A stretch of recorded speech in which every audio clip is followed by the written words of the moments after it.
Sino ba natulog sa inyo na kayo mag-bumangin? Magkakaroon sa inyo, ha? Habang natin magsigaw mo lagi, God is good! Kahit ang Diyos ay mabuti, at ang kanyang kabutihan ay naghabang panahon. Kaya ngayon yung mga gagawin natin, pag sinabi mo, God is good, ang sasagot ninyo, siyempre. Pag sinabi mo, God is good, ano sagot? Pag sinabi mo, all the time, ang sagot ninyo, grabe. Oo, God is good. All the time. Grabe.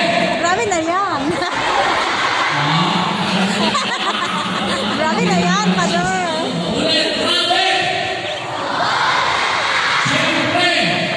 God is good. All the time. Gabi. Gabi ka na. Eh, tinignan niyo lagi yun. Ang Diyos ay mabuti. Amen.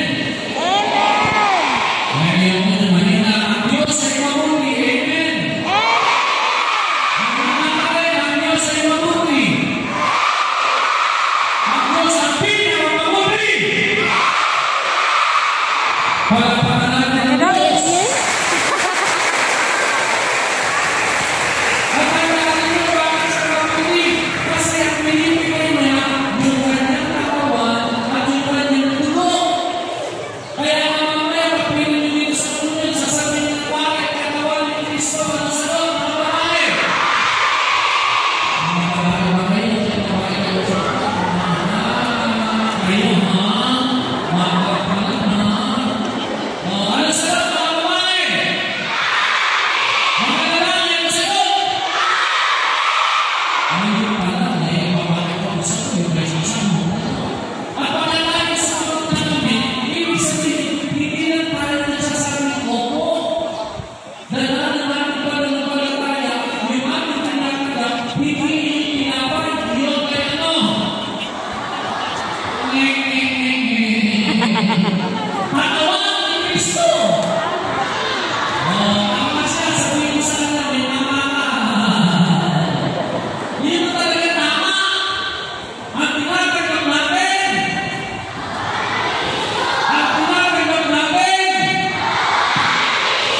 ang sinasagot natin, ang katawan ni Kristo. Ang sasagot, at pagkatanggap ninyo ng katawan ni Kristo, babalikin sa buwan ninyo, doon kayo, magpasalamat kay Jesus. Kasi napakabuti ni Jesus. Meron tayong mga magulang, nagpapakakay tayo. Meron tayong kasama. Hindi tayo nagugutom. Hindi tayo naghihilos. Oo, maaaring meron tayong mga paghihirap. Pero mas marami yung kabutihan at biyaya ng Diyos na ibinibigay sa atin, pati yung kanyang katawan at dugo. Kaya ano ang sasagot natin? Ano ang sasagot? At pagbalik sa upuan, say, thank you, Lord. Jesus.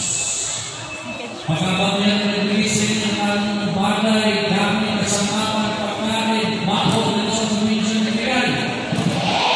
Ano sasabihin sa nagbigay? Ano sasabihin sa nagbigay? Tingnan niyo yung krus. Anong letra yung krus? Yung tao sa krus, anong letra?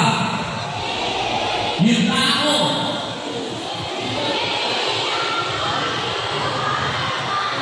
Why? Yung krus. Yung tao. Yung krus. Yung tao. Bakit sinasabing tiway? Ano yung ibig sabihin ng tiway? Sabihin mo sa kasalanan mo, thank you. Sabihin sa kasalanan mo, mabuta. Tingnan niyo, mabuta niyo. Saka na sa ni Kuya Kuya, hindi niya kumukuha. Pagdalangin nyo. Lahat ay utang na loob natin sa Diyos. Panginoon ulit.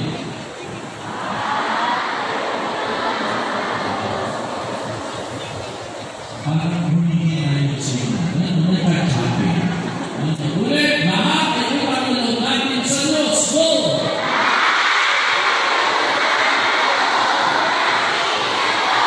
Kung lahat ay utang na loob natin sa Diyos, ano ba natin sinasabi sa Diyos? Thank you. Deb, wiwi daw siya. Samahan mo ka. Tapos ugasan mo yung kamay niya. Nagsisimba, hindi tayo dapat tayo nagsimba, kaya tayo nagsisimba para magpasalamat sa Diyos. Amen. Amen. At yan, huwag natin kakalimutan. Huwag tayo maging mapaghana. Tayo lumilagi sa biyaya, grasya at pagpapalan ng Diyos. At kapag tayo napatuloy na nagpapasalamat sa Kanya, lalo-laloy ang Kanyang biyaya sa atin.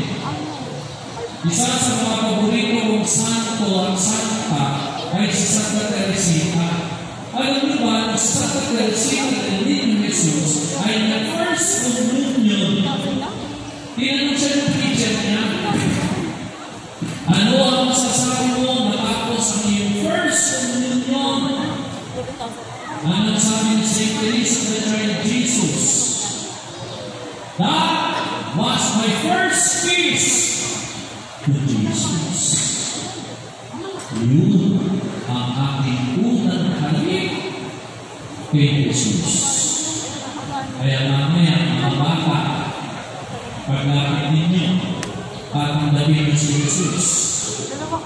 Sasabihin ko, katawan ni Kristo, sasagot kayo na, at nibubuhan ng konti ang bibig, nilalabas ng konti yung bilang. Kasi minsan, pag nagbibigay ko ng first communion, sasabihin ko, katawan ni Kristo, sasabihin ko,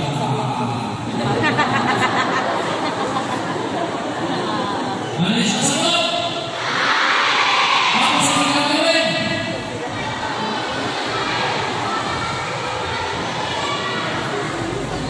Bumuha ang bibig, ilalabas na, pagkatapos ipapasok ang rina, isasarili ang bibig, babalik sa bumuhan, lulunod. Baka mamaya kung sinabi ang katawan ni Kristo, Amen, binuha ang bibig, nilabas niya ang rina, bumalik sa babalik ang rina, sasagot yung bibig mo, kasi nandun sa isip, Jesus.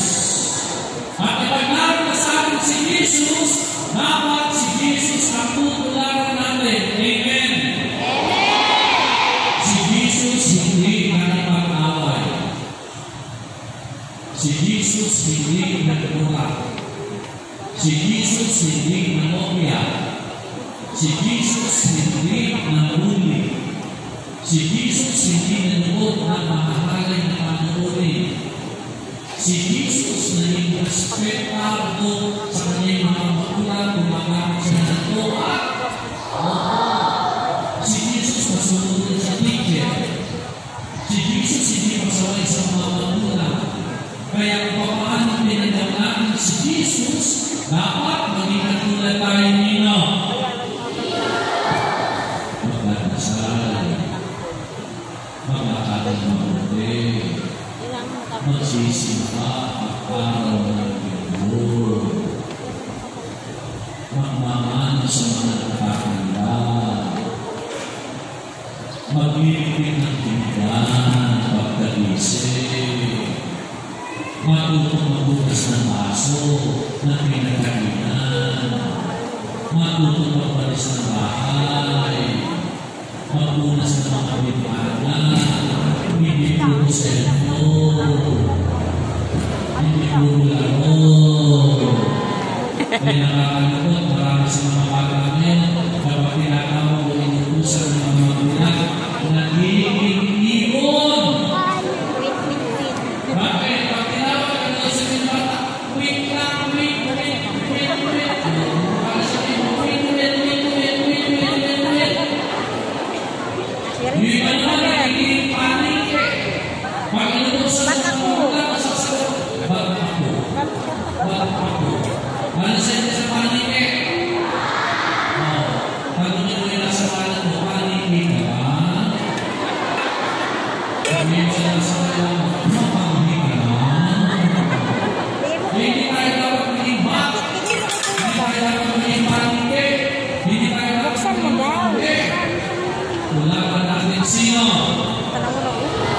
Sino? Sino? Si Jesus. Kunin mo ba? Dahil pagpinilari natin si Jesus, makatuloy natin sasabihin, God is good. Ang Diyos ay mabuti sapagkat si Jesus ay nananahan sa atin. Ang Diyos ay mabuti sapagkat tayo ay hindi masunurin sa ating mga ulan. God is good! Grabe! Siyempre, nakalimutan na yun. God is good!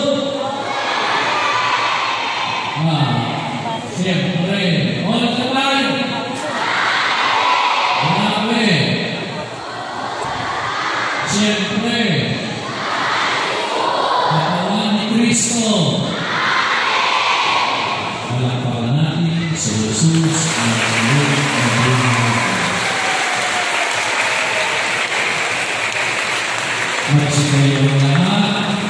Ngayon, ang bata, patanangin ko kayo ang inyong itutugon sa unang tatlong katanungan. Opo, itinatawin namin pag-iulit.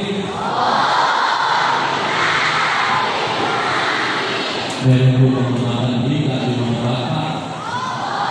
Okay, mga bata, hawakan ng kanang kamay ang kandila at yung kaliwang kamay ilagay sa dibdib. Patayo ng tubig. Makakadawin mo tutuan mo sila sa